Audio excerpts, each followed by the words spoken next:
அஸ்ட்ரோசைன் channel வாயிலாக உலகெங்கும் வாழ்ந்து கொண்டிருக்கும் சகோதர சகோதரிகள் அனைவருக்கும் அன்பார்ந்த வணக்கங்கள் மற்றும் வாழ்த்துக்கள். இன்றைய பதிவு சனிப்பெயர்ச்சி பலன்கள் 2025 2027 வரை. இந்த சனிப்பெயர்ச்சி எப்போ இருக்கிறது அப்படின்னு பார்க்கும் பொழுது திருக்கணித பஞ்சாங்கத்தின்படி வருகின்ற மார்ச் மாதம் 29ஆம் தேதி சனிப்பெயர்ச்சியானது நடக்கிறது. அதன்படி பார்க்கும் பொழுது 11ஆம் இடம், அதாவது கால சக்கரத்தினுடைய 11ஆம் இடத்திலிருந்து 12ஆம் இடத்துக்கு பயிற்சியாகிறது. அதாவது கும்ப மனையிலிருந்து மீன மனைக்கு பயிற்சியாகிறது.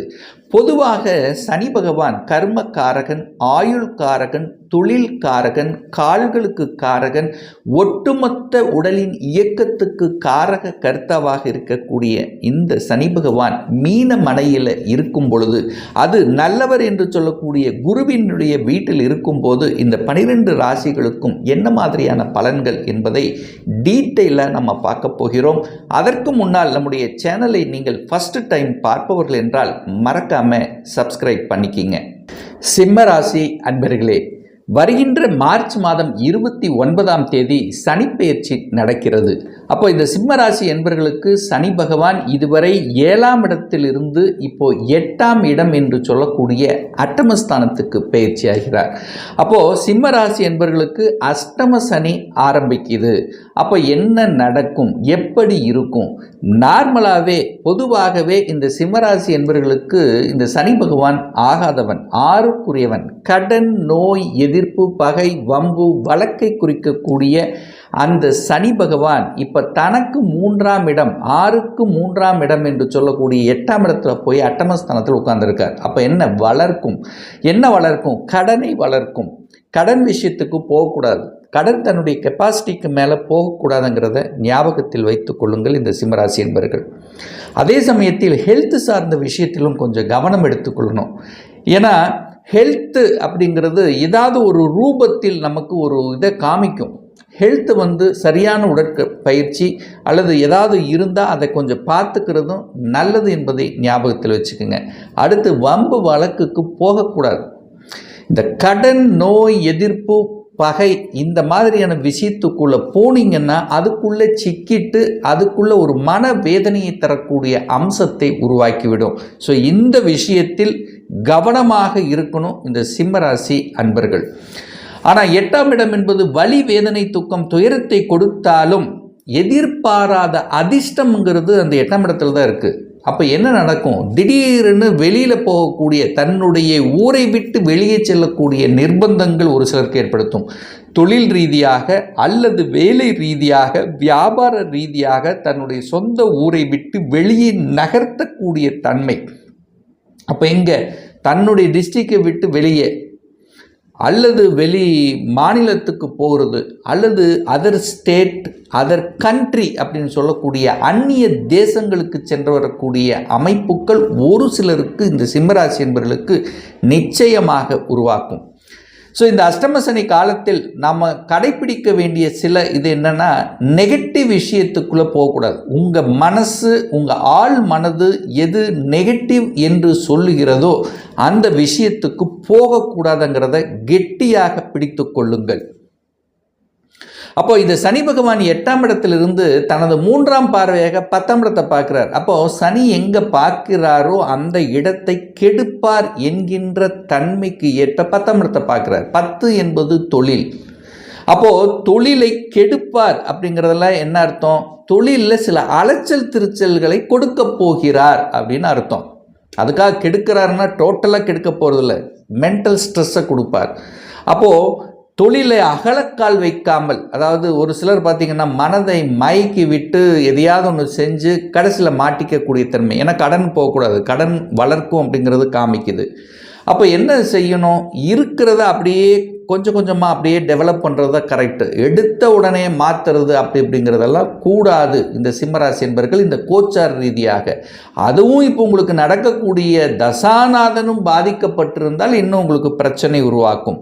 தசாநாதன் நல்லா இருந்தான்னா பெரிய கெடுபலன்களையும் கொடுக்க போவதில்லை. ஏன்னா இது கோச்சார ரீதி தான், ஒரு 15 to 20% பலன் தான் கொடுக்கும்.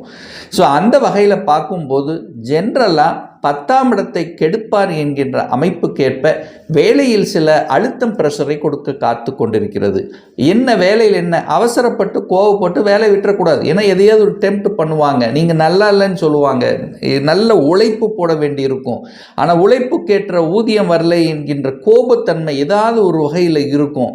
ஆனால் என்ன, வேலையை மட்டும் அவசரப்பட்டு விடாமல் இன்னொரு வேலையை அமைத்து கொண்டு அதுக்கப்புறம் நீங்கள் வெளியில் போகிறத புத்திசாலித்தனம் இந்த சிம்மராசி என்பது. ஏன்னா சிம்மராசி என்பதில் எடுத்த உடனே கோபம் வருமே, டெம்ப்ட் ஆகுமே. ஸோ இப்போ இந்த காலகட்டத்தில் அவசர முடிவுகளை எடுக்கக்கூடாது. நிதானம், பொறுமை என்பது ரொம்ப ரொம்ப முக்கியம். சனி பகவான் 8ஆம் இடத்திலிருந்து 2ஆம் இடத்தை பார்க்குறார். அப்போ 2ஆம் இடம் என்பது என்ன? குடும்பம், தனம், வாக்கு. அப்போ தனத்தை கையாளுகின்ற விஷயத்தில் கவனம். பணம் வருமா? பணம் வரும், அதில் எந்த மாற்று கருத்தும் கிடையாது. ஆனால் பணத்தை கையாளுகின்ற விஷயத்தில், யூஸ் பண்ணுகின்ற விஷயத்தில் கவனமாக இருக்கணும். இல்லைன்னா என்ன, எங்கேயாவது ஒன்று போட்டு பணம் இங்கே சிக்கிட்டு இருக்கு, அங்கே இருக்குது அப்படின்னு நினச்சிட்டு இருப்பீங்க. பணத்தை கொடுத்தீங்கன்னா அவ்வளோ சீக்கிரம் ரிட்டர்ன் வராது. இதை ஞாபகத்தில் வச்சாலே போதும். குடும்ப விஷயம், குடும்பம் நன்றாக இருக்க போகுது, அதில் எந்த மாற்று கருத்து இல்லை. ஆனால் குடும்பத்துக்குள் சில கருத்து வேறுபாடுகள் முளைக்கும். என்றைக்கோ பேசினா என்றைக்கோ நடந்த சில விஷயங்கள் இப்போ அதை அப்படியே பேசி அப்படி இப்படின்னு பண்ணி கொஞ்சம் பெருசு பண்ணுவதற்கான வாய்ப்புகளை உருவாக்கும். அதற்கு இடம் கொடுக்க வேண்டாம். உங்கள் குடும்ப விஷயத்துக்குள் 3ஆம் நபர்களினுடைய குறுக்கீடு வராமல் பார்த்து கொள்வது இந்த சிம்மராசி என்பவர்களுக்கு ரொம்ப ரொம்ப நல்லது. அப்போ குடும்ப விஷயத்தில் உங்களுடைய ரகசியங்களை, உங்கள் குடும்ப ரகசியங்களை மற்றவர்களுக்கு பகிராமல் காத்து கொள்வது ரொம்ப ரொம்ப முக்கியம். வெளியில் சொன்னீங்கன்னா என்ன ஆகும், அதை அப்படியே ஸ்ப்ரெட் பண்ணி வேறு மாதிரியான ஒரு இதுக்கு கன்வெர்ட் ஆகும். அப்போ ரகசியங்களை பேணி காக்க வேண்டும், குடும்ப ரகசியங்களை. வாக்கு ஸ்தானம், நீங்கள் பேசினாலே நல்லதே பேசினாலும் சில வெள்ளகங்கள் உங்களை தேடி வரக்கூடிய அம்சங்கிறது இருக்குது.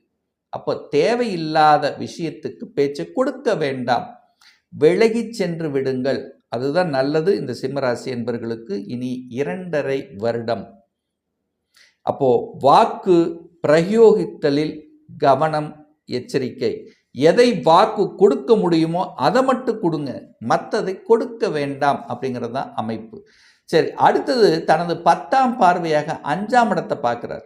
5ஆம் இடம் என்பது என்ன? பூர்வ புண்ணிய ஸ்தானம், பஞ்சமஸ்தானம் அப்படின்னு சொல்லுவோம். நம்முடைய முன்னோர்கள் சொத்துக்கள், முன்னோர்களுடைய அந்த சொத்துக்கள் சார்ந்த விஷயங்கள், வில்லகங்கள் சார்ந்த விஷயங்கள், இதுக்குள்ளே போகாதீங்க. கோர்ட்டுக்கு படியேறினீங்கன்னா 2.5 வருஷம் படியேறிட்டே இருக்கணும், ரிசல்ட் கிடைக்காது அப்படிங்கிறது தான் அமைப்பு. ஸோ அதனால் தேவையில்லாத நெகட்டிவ் விஷயத்துக்குள்ளே இந்த சிம்மராசி என்பவர்கள் இப்போ இறங்க வேண்டாம். அதே சமயத்தில் பார்த்தீங்கன்னா குலதெய்வ வழிபாடு ரொம்ப ரொம்ப ரொம்ப முக்கியம் என்பதை ஞாபகத்தில் வைத்து கொள்ளுங்கள் இந்த சிம்மராசி அன்பர்கள்.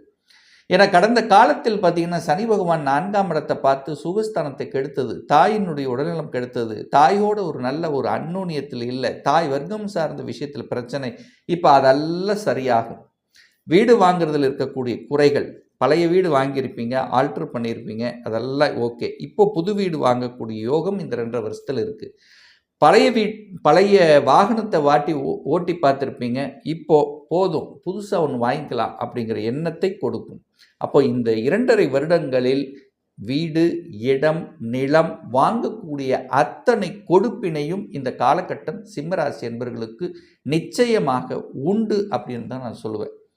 அதே சமயத்தில் பார்த்தீங்கன்னா அது ஒரு மாதிரி, அதாவது கண்டக சனியாக இருந்து கொண்டு ஒரு எரிச்சல் ஊட்டக்கூடிய ஒரு பொது நலம் என்கின்ற தன்மை இல்லாமல் ஒரு சுயநலத்தோடு இருக்கக்கூடிய உங்களுக்கு இப்போ கொஞ்சம் பொது நலம் என்கின்ற தன்மை, ஆன்மீக விஷயத்தில் கொஞ்சம் ஈடுபடலாம், கொஞ்சம் தேடுதல் என்கின்ற தன்மைங்கிறது இந்த காலகட்டம் நிச்சயமாக உண்டு. சார், நட்சத்திர ரீதியாக பார்க்கும்போது 3 நட்சத்திரங்கள் இருக்கிறது. மகம் நட்சத்திரம், பூர நட்சத்திரம், உத்திரம் 1. இப்போ மக நட்சத்திரத்தில் பிறந்தவர்கள் அப்படின்னு எடுத்துக்கொண்டால், நீங்கள் பிறந்த உடனே நீங்கள் கேதுவனுடைய தசை உங்களுக்கு ஓடிட்டுருக்கும். அந்த கேது தசா 7 வருட காலங்கள். அதற்கு அப்புறம் பார்த்தீங்கன்னா சுக்கிரன் இருப்பார். சுக்கிரன் 20 வருடங்கள். ஸோ இப்போ 27 வருடங்கள். சுக்கிரனுக்கு அப்புறம் சூரியன் ஒரு 6 வருடங்கள். அப்போ ஒரு 23 வருடங்கள். அதுக்கப்புறம் சந்திரன் ஒரு 10. எத்தனாச்சு? 33 வருடங்கள் சந்திரன். அதுக்கப்புறம் செவ்வாய் ஒரு 7, 40 வருடங்கள். அப்போது 40 வருடங்கள் இந்த அமைப்பு இருக்கிறது. அதுக்கப்புறம் பார்த்திங்கன்னா உங்களுக்கு ராகு வருவார். ராகு ஒரு 18 வருடங்கள். ஸோ 40 + 18 58 வருடங்கள். அப்போ ராகுக்கு அப்புறம் குரு வருவார்.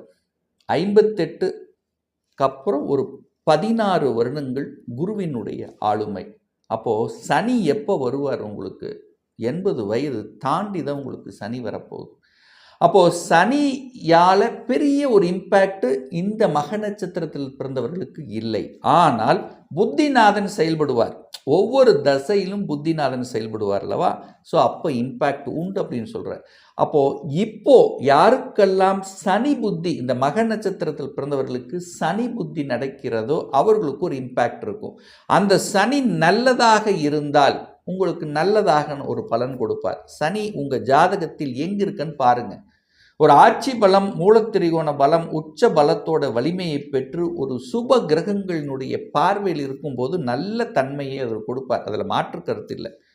ஆனால் இந்த சனி பகவான் விரயஸ்தானம் என்று சொல்லக்கூடிய இந்த சிம்ம ராசி என்பவர்களுக்கு 12 இருந்து கொண்டு, சப்போஸ் ஒரு 12 கடகத்தில் இருக்காருன்னு வச்சுங்களேன், 6ஆம் இடத்தை பார்க்குறார். அப்போ என்ன கொடுப்பார்? கடனை கொடுப்பார், நோயை கொடுப்பார். அப்போது கடன், நோய், எதிர்ப்பு, பகையை இந்த 2.5 வருஷம் நீங்கள் சம்பாதிக்க வேண்டிய தன்மைங்கிறது இருக்குது. அப்போது மக நட்சத்திரத்தில் பிறந்தவர்களுக்கு இப்போ சனி புத்தி எந்த தசையாக இருக்கட்டும், சனி புத்தி நடக்கும்போது அந்த சனி பகவான் எங்கள் கடகத்தில் இருந்து கொண்டு 6ஆம் இடத்தை பார்த்தாருன்னு வச்சுங்களேன், உங்களுக்கு கடன் கொடுப்பதற்கு ரெடியாக இருக்கார் அப்படின்னு அர்த்தம். அப்போ சனி பகவான் செவ்வாயோடவும் ராகுவோடவும் இணைந்து இருக்கக்கூடிய நிலையில் இருக்கக்கூடிய சிம்மராசி என்பர்களுக்கு நிச்சயமாக கடன், நோய், எதிர்ப்பு, பகை, வம்பு, வழக்கு இதை கொடுக்காமல் விடமாட்டார். ஸோ அப்போ நீங்கள் இந்த விஷயத்தில் கவனமாக இருக்கணும் என்பது அர்த்தம். அதே சனி பகவான் ஒரு நல்ல தன்மையில் இருந்தாருன்னு வச்சுங்களேன், ஒரு குருவோடவும் ஒரு சுக்கிரனோடவும் இணைந்திருந்து நல்ல தன்மையில் இருந்தார் அப்படின்னு வச்சுங்களேன், கடனால் ஆதாயம் உண்டு, கடன் மூலமாக அனுகூல ஆதாயம் உண்டு, வழக்கில் வெற்றி, அரசாங்க வேலைக்கு போகக்கூடிய தன்மை, வேலைங்கிறது ஒரு நிரந்தரமான ஒரு தன்மை. ஸோ இப்படி ப்ளஸ் நம்ம சொல்லலாம். ஸோ சனி பகவானுடைய தன்மையை பொறுத்து அது மாறுபடும் என்பதை நீங்கள் புரிந்து கொள்ள வேண்டும். சரி, நல்ல ஒரு வழிபாடு இந்த சிம்மராசி என்பவர்களுக்கு உங்களுடைய குலதெய்வத்தை கெட்டியாக பிடித்து கொள்ளுங்கள். உங்கள் மனம், எண்ணம், செயல், சிந்தனைகள் சிறப்பு பெறும்ங்கிறதுல எந்தவித மாற்று கருத்தும் கிடையாது. இப்போ நான் சொன்னது கோச்சார ரீதியான ஒரு பொதுவான பலன்கள் தான். சனி பகவான் உங்கள் ஜாதகத்தில் எப்பேற்பட்ட நிலையில் இருக்கார், அதாவது ஸ்தான பலத்தோட வலிமையாக இருக்காரா, ஆட்சி பலம், உச்ச பலம், மூல திரிகோண பலம், திக்பலம், ஸோ இந்த மாதிரி பலங்களோட வலிமையாக இருக்காரா, நல்ல ஆதிபத்திய கிரகங்களோட இணைஞ்சிருக்காரா, அல்லது சுப கிரகங்களோட சேர்ந்திருக்காரா, அதாவது சனி பகவான், குரு, சுக்கிரன் இந்த மாதிரியான நல்ல கிரகங்களோடு சேர்ந்து இருந்து தசையை நடத்துகிறாரா, அல்லது இந்த சனி பகவான் ராகு, செவ்வாய் இந்த பாவ கிரகங்களோடு இணைந்து தசை நடத்துகிறாரா, இதை பொறுத்து அதனுடைய பலன்கள் மாறுபடும். ஒரு துல்லிய பலன் வேணும் அப்படின்னா உங்கள் ஜாதகத்தில் கிரகங்கள் எப்படி இருக்குது, என்ன ஆதிபத்தியத்தில் இருக்குது, எந்த டிகிரியில் இருக்கார், இப்போ கோச்சாரத்தில், அதாவது இப்போ கோச்சாரத்தில் எப்படி இருக்குது, நடக்கக்கூடிய தசாநாதன், புத்திநாதன், அந்தரநாதன், சூட்சமநாதன் எப்பேற்பட்ட நிலையில் இருக்கார் என்பதை பொறுத்து நீங்கள் கேட்கக்கூடிய எந்த கேள்வியாக இருந்தாலும் சரி, 2025 சொந்த தொழில் செய்வதற்கான கொடுப்பினை நம்முடைய ஜாதகத்தில் இருக்கா, இல்லை அப்படி இருக்கக்கூடிய பட்சத்தில் எப்போ நம்ம சொந்த தொழில் ஆரம்பிக்கலாம், இதுவரைக்கும் திருமணம் நடக்கலை, எப்போ தான் நமக்கு திருமணம் நடக்கும், எந்த கோர்ஸ் எடுத்து படிப்பதற்கான கொடுப்பினை நம்முடைய ஜாதகத்தில் இருக்குது, அப்போ எந்த கோர்ஸ் எடுத்து படித்தா நம்முடைய ஃப்யூச்சர் நன்றாக இருக்கும், எப்போ நான் வீடு கட்டுவேன், எப்போ நமக்கு குழந்தை பிறக்கும், இது போன்ற கேள்விகளுக்கு துல்லிய பதிலை நம்மால் கூற முடியும். ஒரு பர்சனல் கன்சல்டேஷன் எடுத்துக்கணும், ஒரு சுய ஜாதகம் பார்க்கணும் என்று விருப்பமுடைய அன்பர்கள் டிஸ்பிளே தெரியக்கூடிய நம்பருக்கு ஃபோன் மூலமாகவோ வாட்ஸ்அப் மூலமாகவோ தொடர்பு கொண்டு நேரடியாகவோ அல்லது ஆன்லைன் மூலமாகவோ கன்சல்டேஷன் எடுத்துக்கலாம். ஸோ நேரடியாக ஜாதகம் பார்க்கணும்னு ஆசைப்படுபவர்கள், விருப்பப்படுபவர்கள் நம்முடைய ஆஃபீஸ் கோயம்புத்தூரில் அமைந்துள்ளது. அதாவது கோயம்புத்தூரில் வெள்ளக்கிணர் பிரிவு பக்கத்தில் அன்னபூர்ணா ஹோட்டலுக்கு அருகில் அமைந்திருக்கு. ப்ரியர் அப்பாயின்மெண்ட் வாங்கிட்டு நேரடியாக கன்சல்டேஷன் எடுத்துக்கலாம். ஆன்லைன் மூலம் பார்க்குறவங்க வாட்ஸ்அப்பில் உங்களுடைய பெயர், தற்போது வசிக்கக்கூடிய இடத்தை குறிப்பிட்டு ஆன்லைன் மூலமாகவும் கன்சல்டேஷன் எடுத்துக்கலாம். நிச்சயமாக இந்த பதிவு ஏதாவது ஒரு ரூபத்தில் யூஸ்ஃபுல்லாக இருக்குங்கிறதுல எந்தவித மாற்று கருத்தும் கிடையாது. நம்ம சேனலை ஃபஸ்ட்டு டைம் நீங்கள் பார்ப்பவர்கள் என்றால் மறக்காமல் சப்ஸ்கிரைப் பண்ணிக்கிங்க. பக்கத்தில் இருக்கக்கூடிய பெல் பட்டன் மற்றும் ஆல் நோட்டிஃபிகேஷனை கிளிக் பண்ணும்போது நான் போடக்கூடிய அடுத்தடுத்த பதிவுகள் உங்களுடைய நோட்டிஃபிகேஷனில் வந்து சேரும். இந்த ராசி நட்சத்திர நேயர்கள் அனைவரும் வாழ்க வளர்க வளம் பெறுக என்று எனது வாழ்த்தினை தெரிவித்துக் கொண்டு விடைபெறுகிறேன். நன்றி, வணக்கம், வாழ்த்துக்கள்.